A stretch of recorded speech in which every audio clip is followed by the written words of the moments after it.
And now, I would like to introduce my father, your 46th President of the United States, Joe Biden.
Thank you.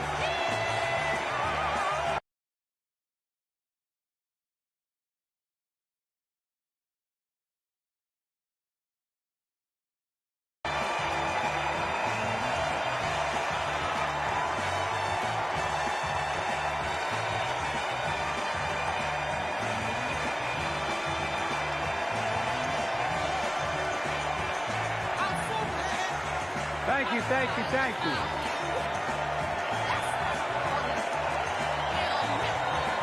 Thank you.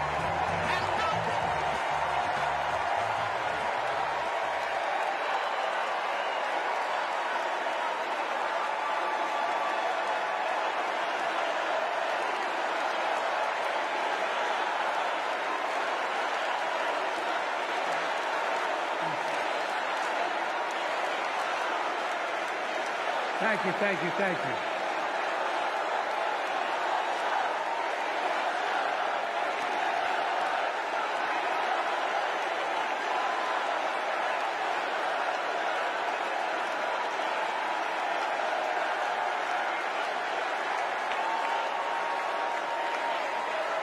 Thank you, thank you, thank you.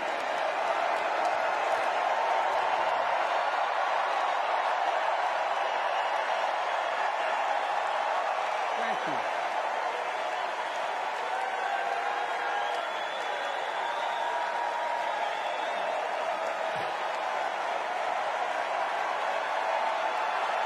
Thank you.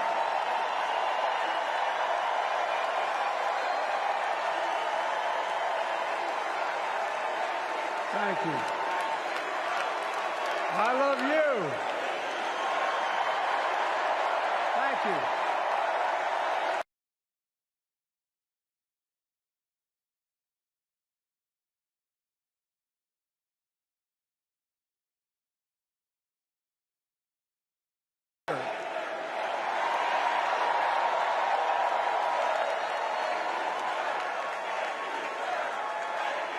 Thank you.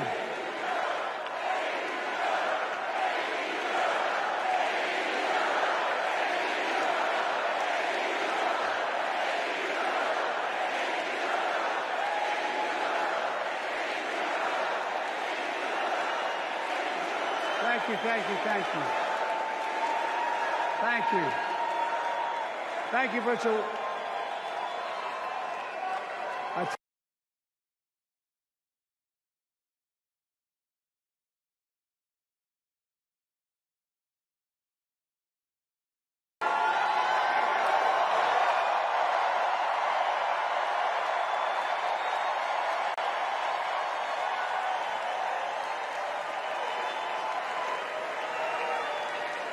To my dearest daughter, Ashley, God love you, you're incredible.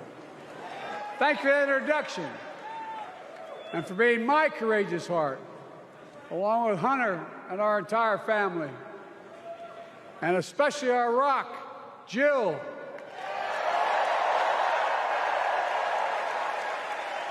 For as those of you who know us, she still leaves me both breathless and speechless. Everybody knows her. I love her more than she loves me. She walks down the stairs and I still get that going boom, boom, boom. You all will know me. No, I'm kidding. Let's give a special round of applause to our First Lady, Jill Biden.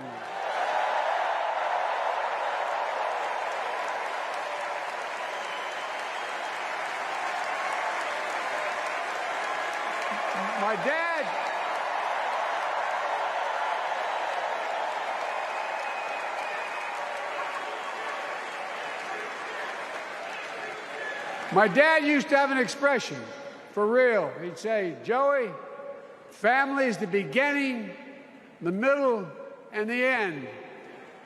And I love you all. Folks.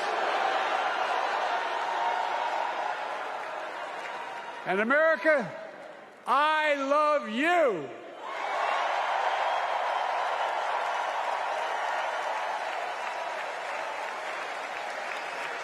Folks, let me ask you.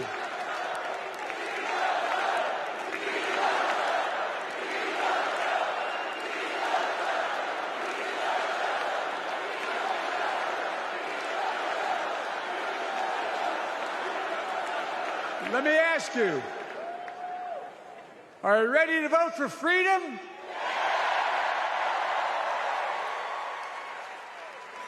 Are you ready to vote for democracy and for America? Let me ask you, are you ready to elect Kamala Harris and Tim Walz, President and Vice President of the United States?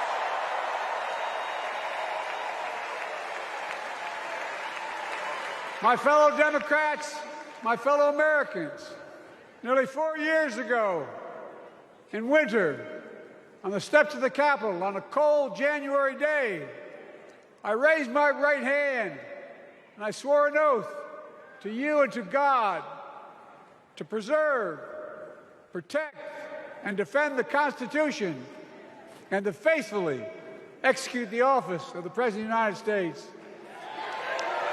In front of me was a city surrounded by the National Guard. Behind me, a Capitol just 2 weeks before had been overrun by a violent mob.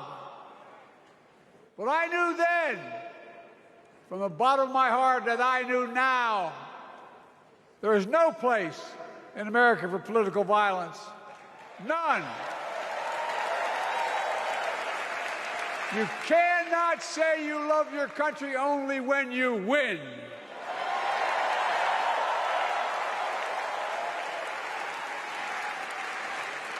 In that moment, I wasn't looking to the past. I was looking to the future. I spoke of the work at hand, the moment we had to meet. It was, as I told you then, a winter of peril and possibility. Of peril and possibility. We're in the grip of a once-in-a-century pandemic, historic joblessness, a call for racial justice long overdue, clear and present threats to our very democracy. Thank you.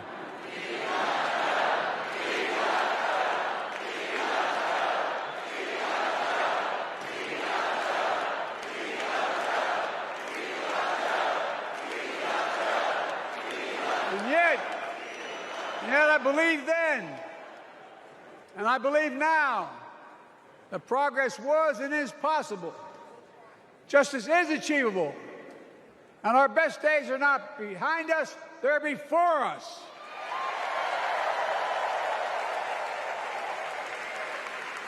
Now it's summer. The winter has passed. And with a grateful heart, I stand before you now on this August night to report that democracy has prevailed.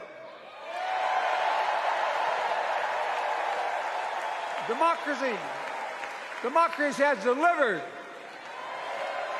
And now democracy must be preserved.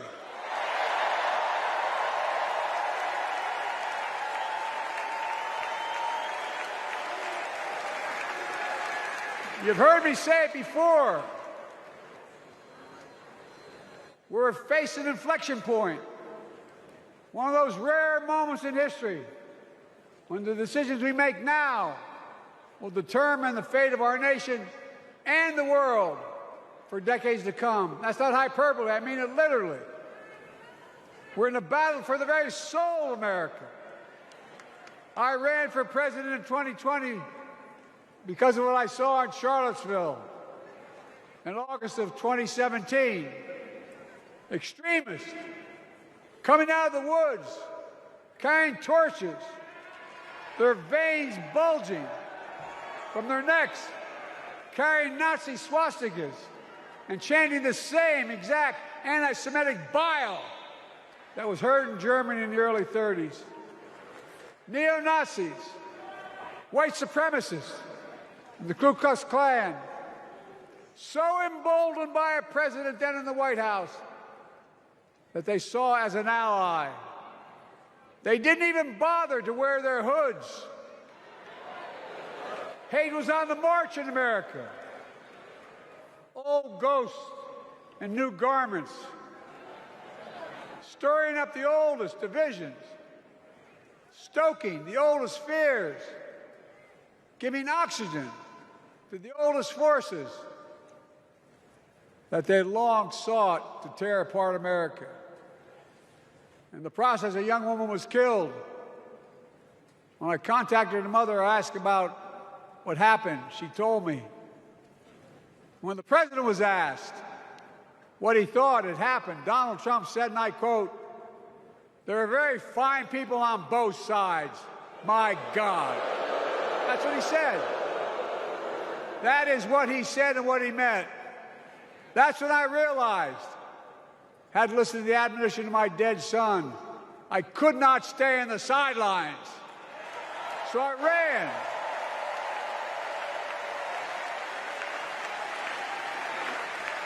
Because I had no intention of running again. I just lost part of my soul. But I ran with a deep conviction. In America, I know and believe in an America where honesty, dignity, decency still matter.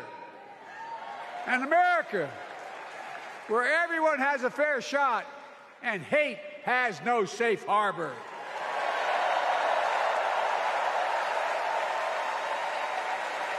An America where the fundamental creed of this nation, that all of us are created equal, is still very much alive. And a broad coalition of Americans joined with me. 81 million voters voted for us, more than any time in all of history. Because of all of you in this room and others, we came together in 2020 to save democracy.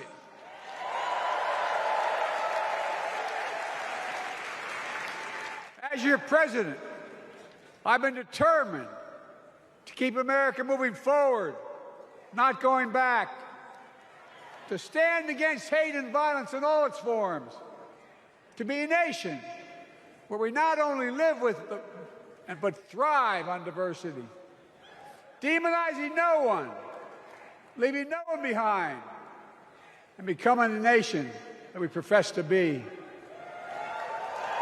I also ran to rebuild the backbone of America, the middle class.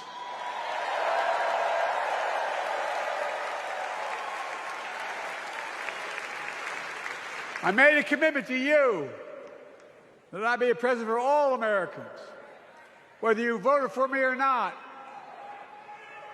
We have done that. Studies show the major bills we have passed actually delivered more to red states than blue. Because the job of the president is to deliver to all of America.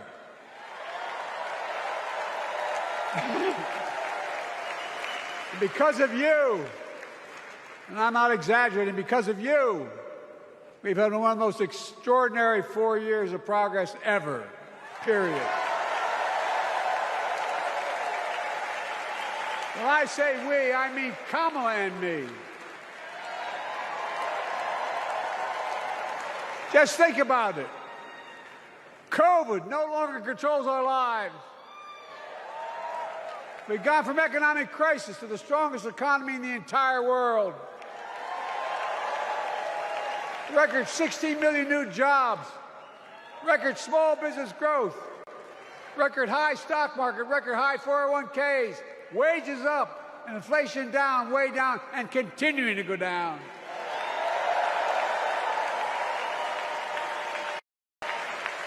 The smallest racial wealth gap in 20 years. And yes, we both know we have more to do, but we're moving in the right direction. More Americans have peace of mind that comes from having health insurance. More Americans have health insurance today than ever before in American history.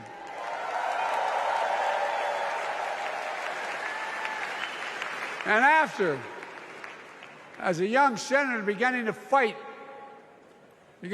for 50 years to give Medicare the power to negotiate low prescription drug prices, we finally beat Big Pharma.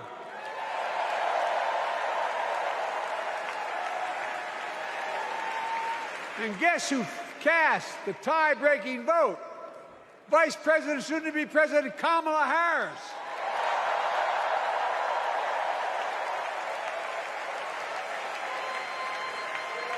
And now it's the law of the land. Instead of paying $400 a month for insulin, seniors with diabetes will pay $35 a month. The law we passed already includes, starting in January, every senior's total prescription cost can be capped at $2,000 no matter how expensive the drugs they have. And what we don't focus on, and our Republican friends don't seem to understand, our reforms don't just save seniors money, they save the American taxpayers money. You know what we just passed saved? It saved $160 billion over the next decade. That's not hyperbole. It's because Medicare no longer has to pay those exorbitant prices to the big pharma. But look, well, thank you, Kamala, too. Look, folks, how can we have the strongest economy in the world without the best infrastructure in the world? Donald Trump promised Infrastructure Week every week for 4 years, and he never built a damn thing.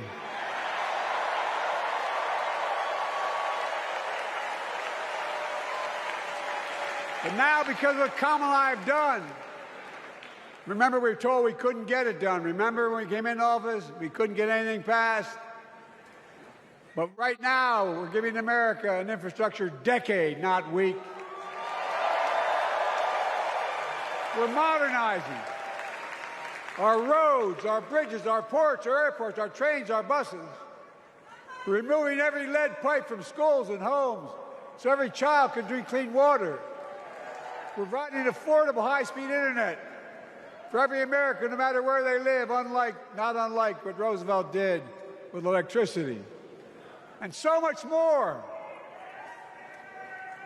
We are uniting the country. We're growing our economy. We're improving our quality of life. And we're building a better America.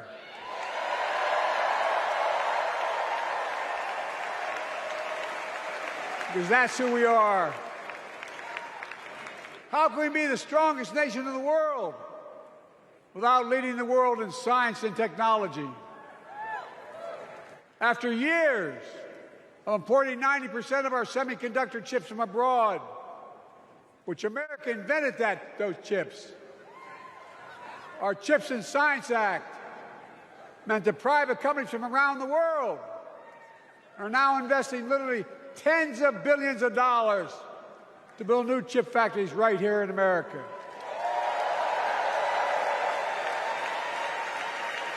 And over that period, they'll create tens of thousands of jobs.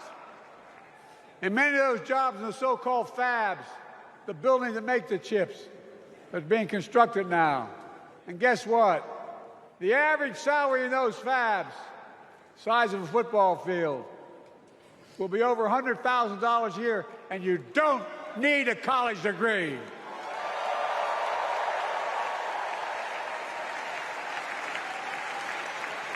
Because of you and so many electeds out there, American manufacturing is back. Where the hell to say we wouldn't lead the world in manufacturing?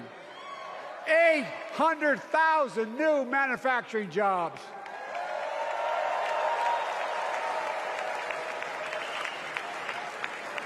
Our Republican friends and others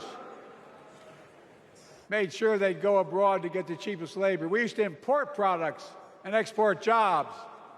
Now we export American products and create American jobs right here in America, where jobs belong. With every new job, with every new factory, pride and hope is being brought back to communities throughout the country that were left behind. You know you're from them, many of you. You know what it's like when that factory closed, where your mother, your father, your grandmother, grandfather worked.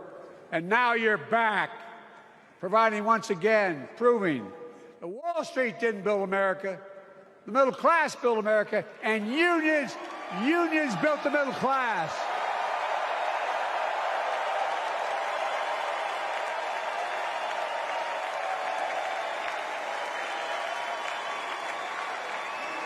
It's been my view since I came to the Senate. And that's why I'm proud to have been the first president to walk a picket line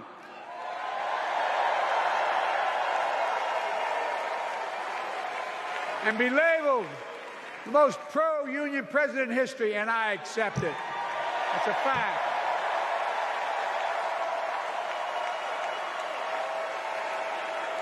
Because when unions do well, we all do well.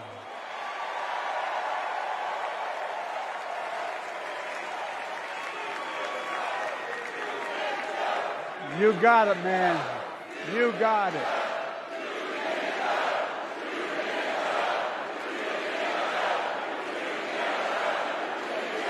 I agree. I'm proud. Look, remember we told we couldn't get anything done because we couldn't get anything done in the Congress? Well, with your support, we passed the most significant climate law in the history of mankind.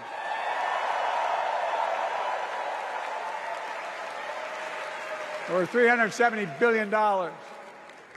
Cutting carbon emissions in half by 2030.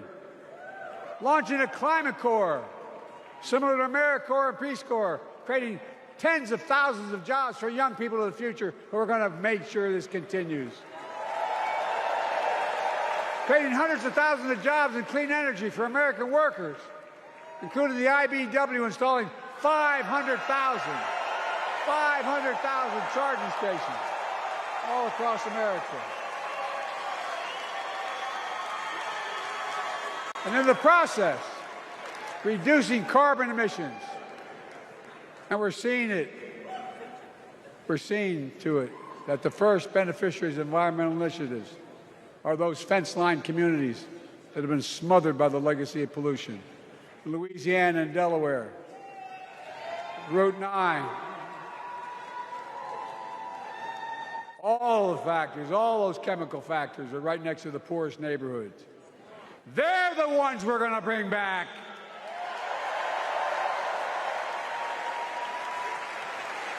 And how? How can we be the greatest nation in the world without the best education system in the world? Donald Trump and the Republican friends, they not only can't think, they can't read very well. Seriously, think about it. Look at their Project 2025. They want to do away with the Department of Education. Well, during the pandemic, Kamala and I helped states and cities get back their schools back open. And we gave public school teachers a raise.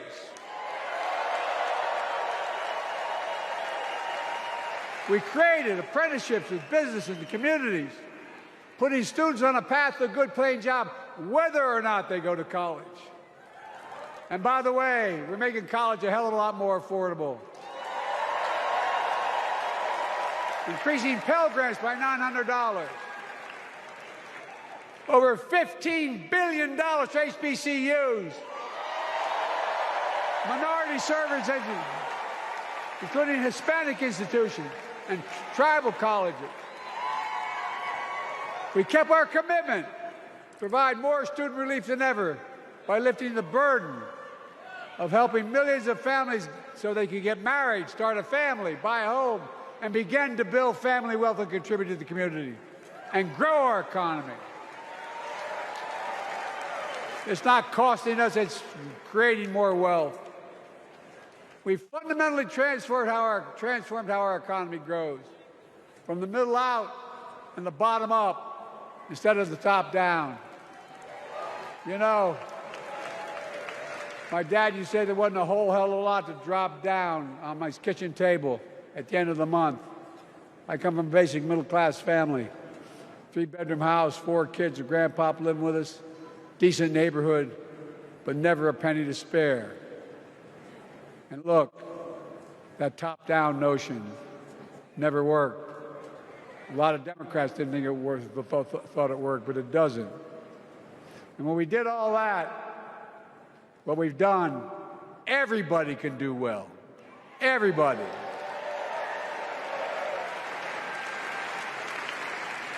Donald Trump calls America a failing nation. No, I'm serious. But think about this.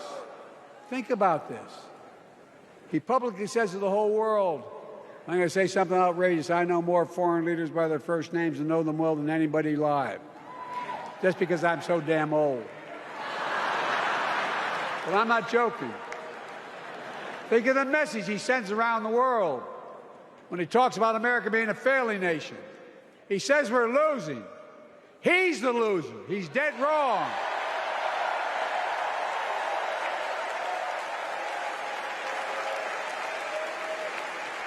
Many of you are very successful people who travel the world. Name me a country in the world that doesn't think we're the leading nation in the world. Without America, not a joke, think about it. I'm being literal. Who could lead the world other than the United States of America? Well, guess what? America's winning, and the world's better off for it. America's more prosperous, and Americans are safer today than under Donald Trump. Trump continues to lie about crime in America, like everything else. Guess what? On his watch, the murder rate went up 30%, the biggest increase in history. Meanwhile, we made the largest investment, Kamala and I, in public safety ever. Now, the murder rate is falling faster than any time in history. Violent crime has dropped to the lowest level in more than 50 years. And crime will keep coming down when we put a prosecutor in the Oval Office instead of a convicted felon.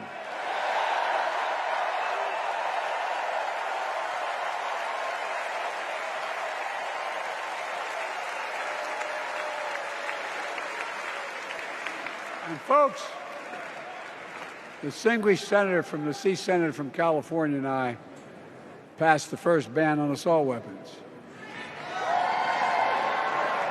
And guess what? It worked. If we care about public safety, we need to prevent gun violence.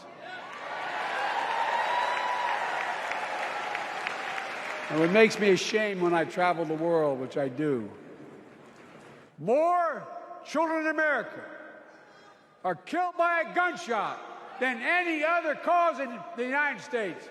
More die from a bullet than cancer, accidents, or anything else in the United States of America. My God. That's why Kamala and I are proud. We beat the NRA when we passed the first major bipartisan gun safety law in 30 years.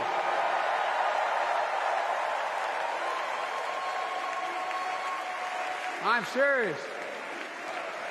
That comes from here. And now it's time to ban assault weapons again. And demand universal background checks.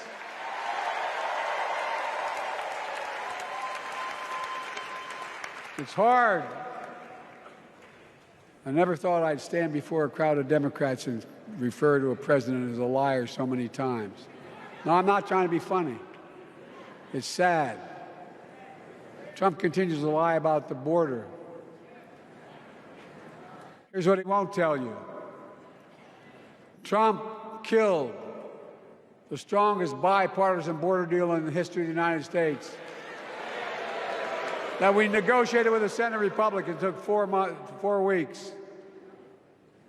Once it passed, and never acknowledged the most expansive border change in American history, he called senators to say, don't support the bipartisan bill, because he said it would help me politically and hurt him politically.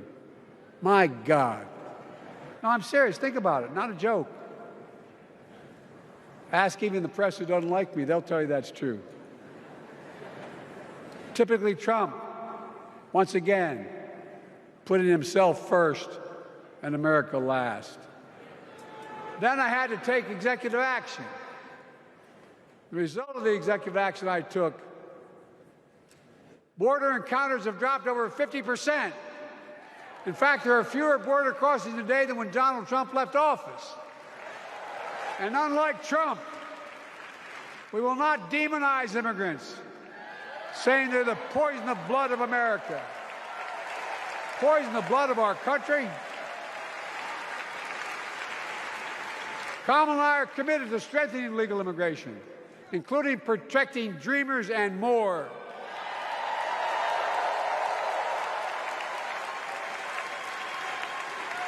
And here's what else I believe in. Protecting your freedom to vote, your freedom to love who you love,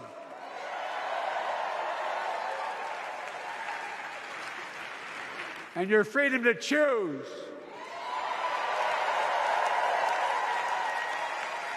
In its decision overturning Roe v. Wade, as you heard earlier tonight, the United States Supreme Court majority wrote the following, quote, women are not without electoral or political power. No kidding. MAGA Republicans found out the power of women in 2022. And Donald Trump is going to find out the power of women in 2024. Watch.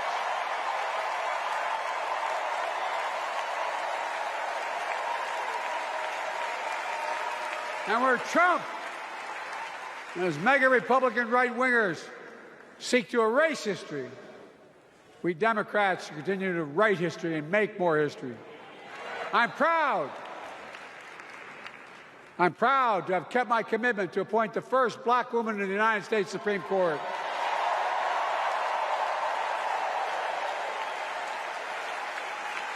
Ketanji Brown Jackson,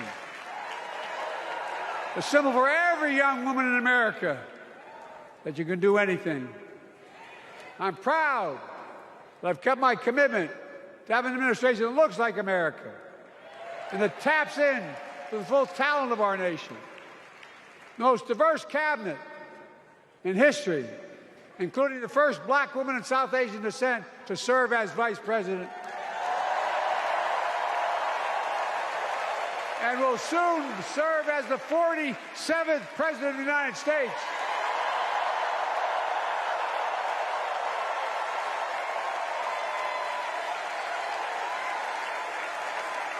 She is good. Look. Thank you, Kamala.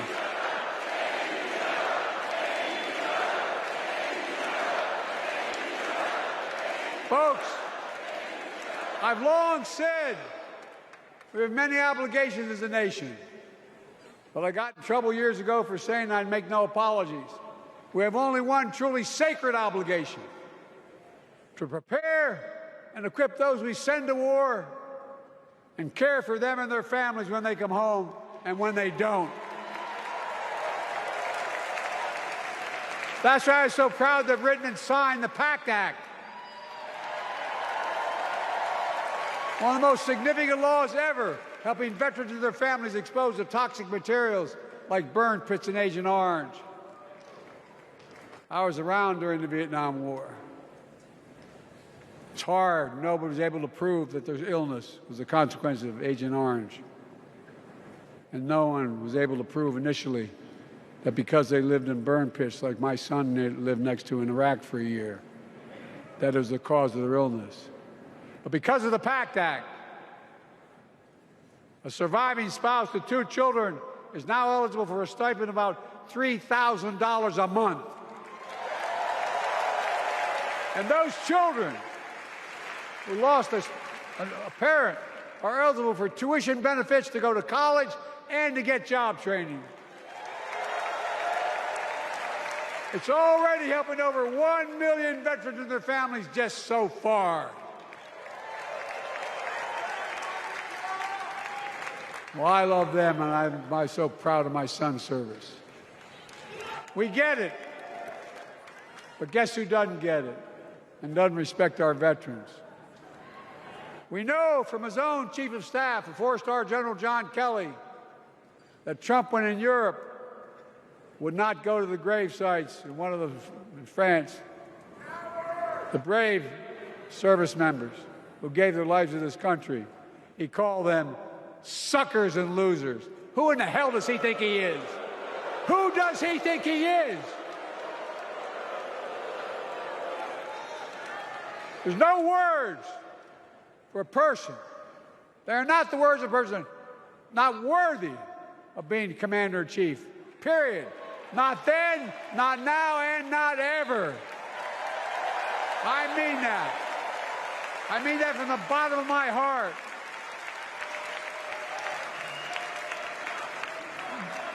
Just as no commander-in-chief should ever bow down to a dictator, the way Trump bows down to Putin. I never have, and I promise you, Kamala Harris will never do it. Will never bow down. When Trump left office, Europe and NATO was in tatters. Not a joke. America First doctrine changed our whole image in the world. Well, they gave the hours, about 190 hours, sum total, me and my counterparts who heads of state in Europe, to strengthen NATO. We did. We united Europe like it hadn't been united for years, adding Finland and Sweden to NATO.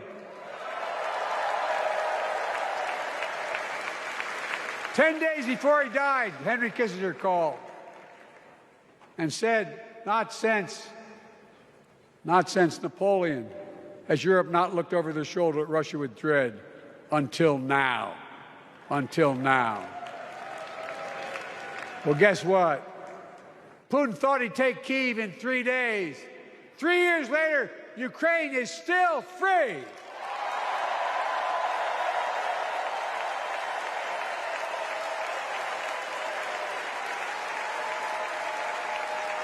When I came to office, the conventional wisdom was that China would inevitably surpass the United States.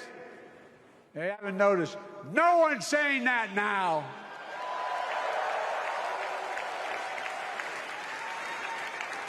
And we'll keep working to bring hostages home and end the war in Gaza and bring peace and security to the Middle East.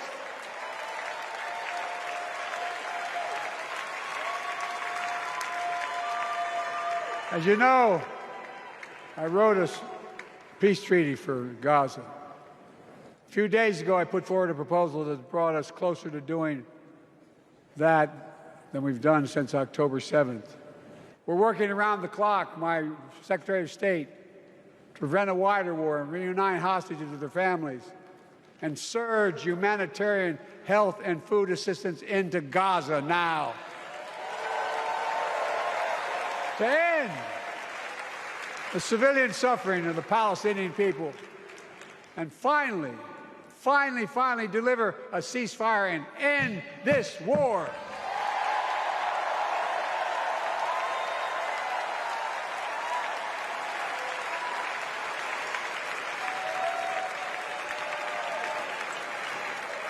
Those protesters out in the street, they have a point. A lot of innocent people are being killed on both sides. Just as we worked around the clock to bring home wrongfully detained Americans and others from Russia in one of the most complicated swaps in history, but they're home. Kamala and I are going to keep working to bring all Americans wrongfully detained around the world home. I mean it. Folks, I've got 5 months left in my presidency. I've got a lot to do. I intend to get it done.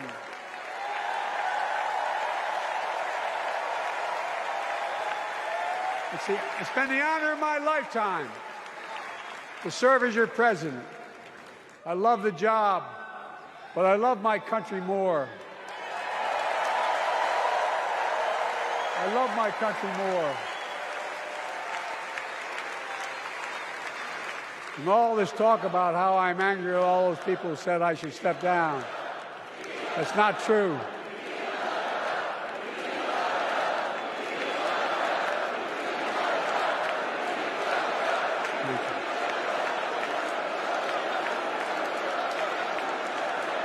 I love my country more, and we need to preserve our democracy. In 2024, we need you to vote. We need you to keep the Senate. We need you to win back the House of Representatives. And above all, we need you to beat Donald Trump.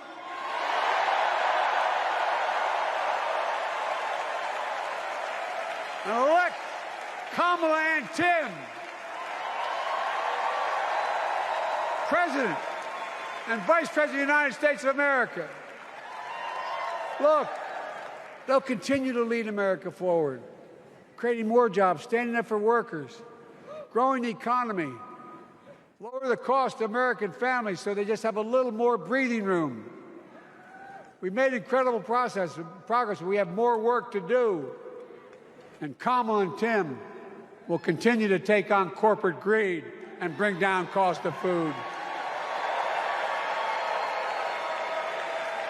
They'll keep taking on Big Pharma, making insulin $35 a month, not just for seniors, but for everyone in America. And capping prescription drug costs at a total of $2,000, not just for seniors, but for everyone. And folks, that's going to save America again tens of billions of dollars.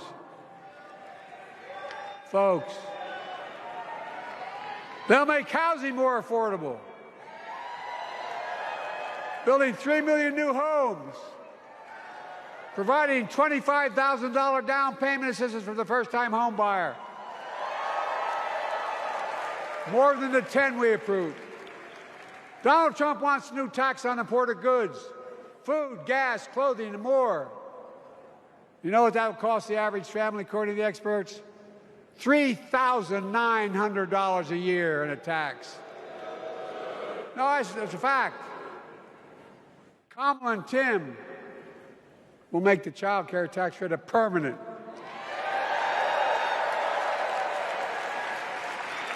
Lifting millions of children out of poverty and helping millions of families get ahead. But you know what Trump has?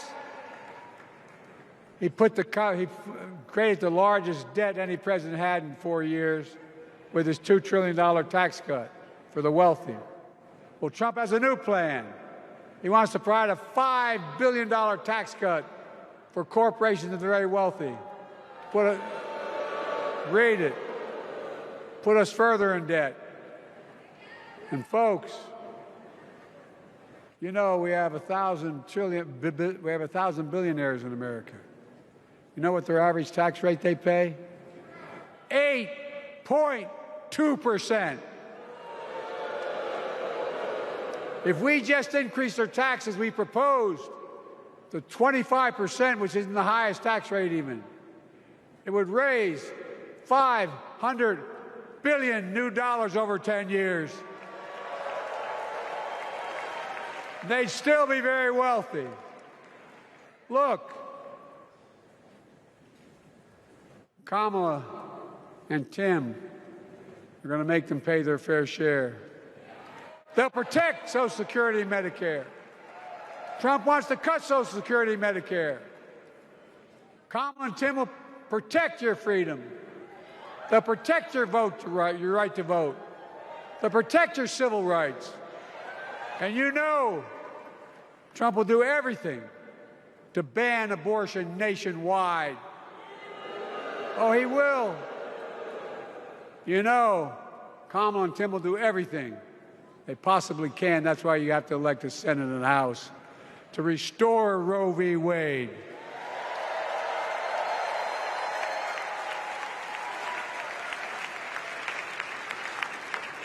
The ancient Greeks taught us that character is destiny.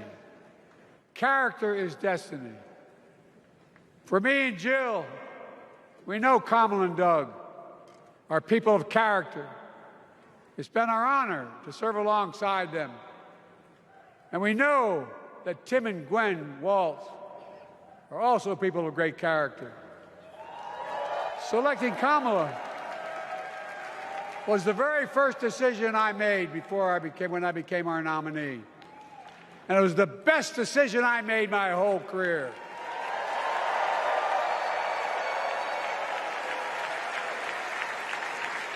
We've not only gotten to know each other, we've become close friends. She's tough, she's experienced, and she has enormous integrity, enormous integrity. Her story represents the best American story. And like many of our best presidents, she was also vice president. That's a joke.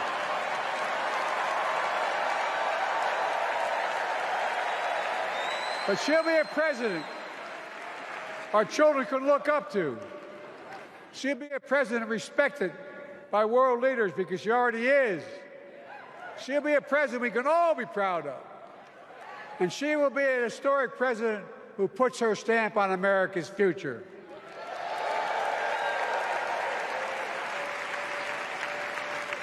This will be the first presidential election since January 6th.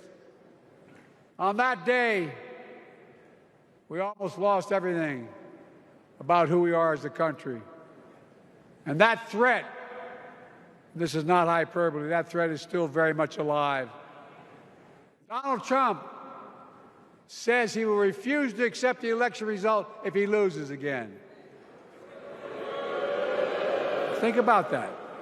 He means it. Think about that. He's promising a bloodbath if he loses, in his words. And that he'll be a dictator on day one, in his own words. By the way, this sucker means it. No, I'm not joking. Think about it. Anybody else said that in the past, you'd think he was crazy. He is crazy, but you'd think it was an exaggeration, but he means it. We can't let that happen. Folks, all of us carry a special obligation. Independents, Republicans, Democrats. We saved democracy in 2020, and now we must save it again in 2024.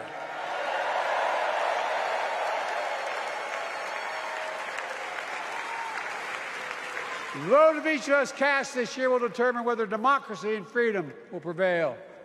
It's that simple. It's that serious. And the power is literally in your hands. History is in your hands. Not hyperbole. It's in your hands. America's future is in your hands. Let me close with this. Nowhere else in the world could a kid with a stutter and modest beginnings in Scranton, Pennsylvania, and Claymont, Delaware. Grow up to sit behind the resolute desk in the Oval Office.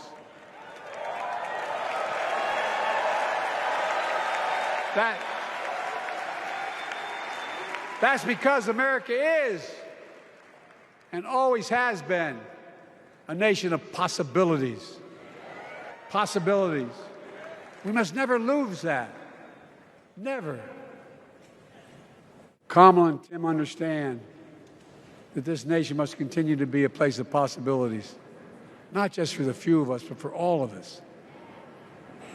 But join me in promising your whole heart to this effort, and where my heart will be. I promise I'll be the best volunteer Harrison Walsh has Cam ever seen.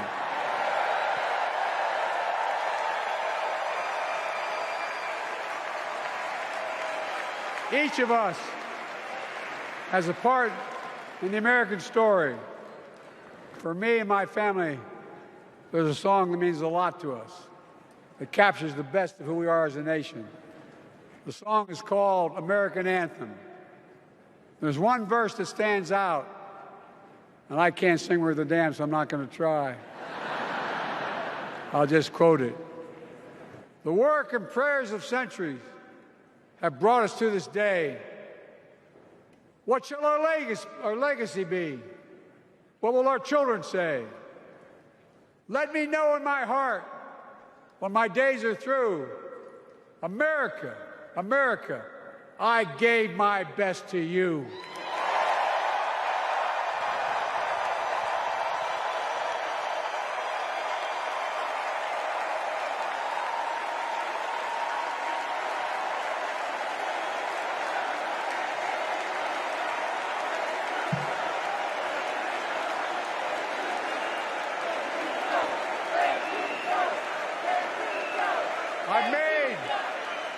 I've made a lot of mistakes in my career, but I gave my best to you. For 50 years, like many of you, I've given my heart and soul to our nation. And I've been blessed a million times in return with the support of the American people. I've either been too young to be in the Senate because I wasn't 30 yet, and too old to stay as president. But I hope you know how grateful I am to all of you. I can honestly say, and I mean this from the bottom, give you my word as a Biden, I can honestly say I'm more optimistic about the future than I was when I was elected as a 29-year-old United States Senator. I mean it. Folks, we just have to remember who we are. We're the United States of America.